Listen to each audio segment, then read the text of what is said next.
si la filosofía era un hacer, bueno, para que todo el mundo, para que el público se dé cuenta, estaba presente la famosa tesis 11 sobre Feuerbach.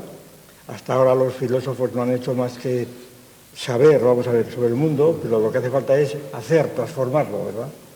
Esta famosa contraposición, que no es literal, pero está ahí implícita completamente. O aquella otra sentencia de Rockefeller, que también sirvió un poco de aquello que decía Rockefeller: las dos condiciones para hacerse rico son las siguientes. Primera, saber hacer las cosas. Segundo, hacerlas. Ahí estaba el saber hacer. Entonces, claro, en el caso de la filosofía, el planteamiento obligaba a decir, bueno, vamos a suponer que la filosofía tiene un lugar en el conjunto del saber, ¿verdad? Que era el tema del primer libro. Pero, ¿y hacer? ¿Cuál es su hacer? ¿Qué consiste su hacer? ¿Qué tiene que hacer la filosofía? Por supuesto, no tiene que hacer ni música, ni pintura, ni álgebra, ni matemáticas, ni arquitectura, etcétera. No tiene que hacer nada. Ni historia, no tiene que hacer nada. Entonces, ¿qué tiene que hacer? Ese es el problema. ¿Qué tiene que hacer en cuanto a contradistinto del hacer, del saber? Ese era el problema. Y entonces, claro, la idea que yo esbocé, claro, que hay que desarrollar mucho más, es que propiamente la filosofía, su misión sería el deshacer lo que se hace a lo largo de la historia y además tratar de justificar esta tesis por la propia historia de la filosofía. Es decir, que y naturalmente esto está ligado con efectivamente la interpretación que Sharon ha subrayado, está implícita o está rondando, es que entonces los que hacen son otros, ¿verdad? ¿Y qué hace la filosofía? ¿Verdad? ¿Deshacer qué? ¿Verdad? Claro, y entonces, ¿cuál es su misión? Si no tiene que proponer absolutamente nada. Claro, aquí está la parte más difícil, vamos, que la voy a decir para que se entere, para que la gente se entere. Aquí es la parte más difícil, es una cuestión que yo llevo hace muchísimos años, ya de papel de la filosofía, lo que allí está totalmente pues eclipsada porque no era oportuno decirlo en público. Pero vamos, ahora ya a mi edad, si no lo digo ya me voy a morir, ¿verdad?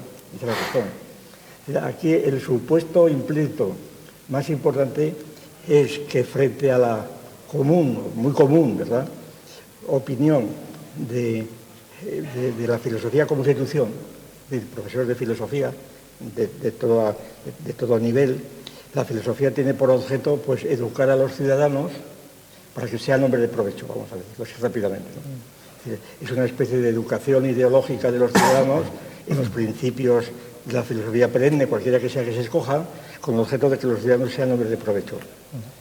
Y entonces la filosofía, la educación filosófica del bachillerato y de la universidad, pues colabora con otras formaciones de tipo religioso, político, científico, cultural. Es decir, colaborar a que los ciudadanos pues sean ciudadanos, eso es dentro de una ciudad perfectamente bien.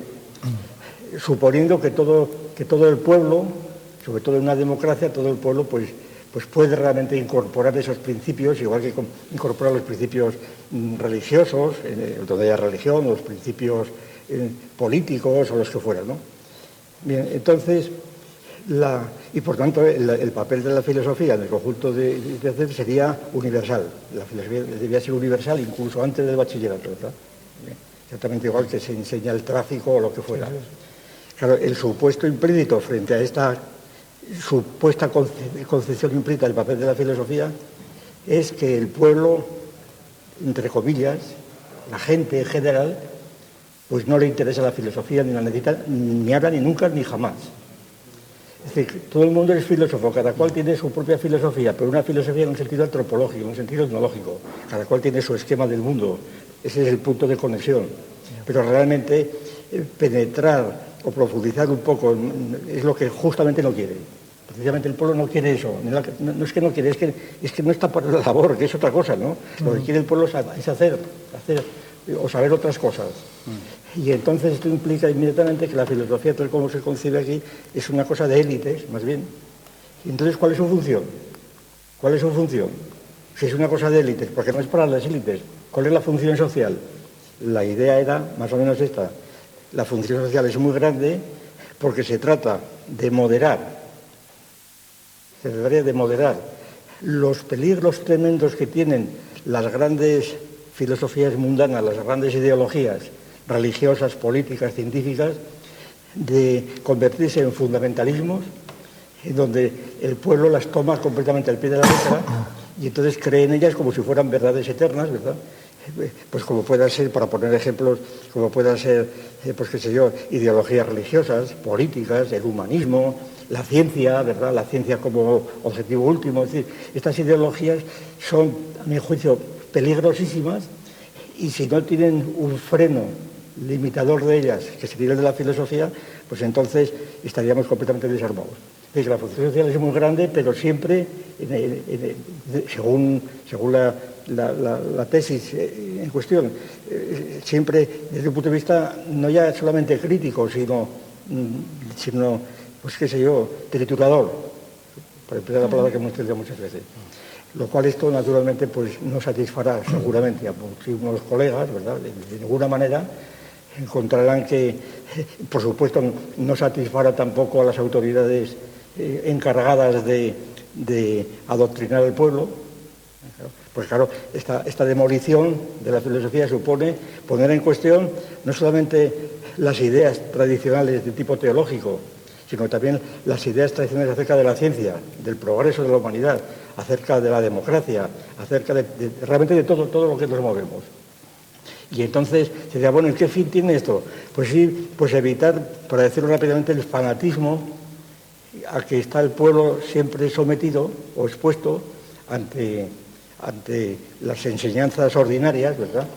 Por ejemplo, aquí, en la educación de la ciudadanía, lo que se discute tanto en España estos días, aquí se da por supuesto por parte de las autoridades que hay un cuerpo doctrinal, ideológico, fundamental, esencial para la democracia de lo que es la ciudadanía, en donde el Estado se arroga la misión de educar a los ciudadanos en la Constitución, como si la Constitución del 78 fuera pues, más que la Biblia, ¿verdad? Pues claro, desde el punto de vista filosófico, independientemente de que luego se esté más o menos de acuerdo con la Constitución, eso no se puede admitir. Hay que regresar más allá de la Constitución. La Constitución es unas reglas que están allí dadas, pero cuyos fundamentos no descansan en sí mismas. Y entonces hace falta una crítica incesante. Esta crítica naturalmente no gusta al gobierno. Como tampoco gustaba en la época de Franco al gobierno, pues que uno criticase a la Iglesia, además. Cosas que nos tocó hacer a los que éramos profesores de filosofía entonces, ¿verdad? Escucho decir la cantidad de anécdotas que se pueden contar de aquella época, porque entonces la crítica era no solamente política, sino también, sobre todo, religiosa, que era la que más incidencia tenía ante la filosofía. Más o menos por ahí va.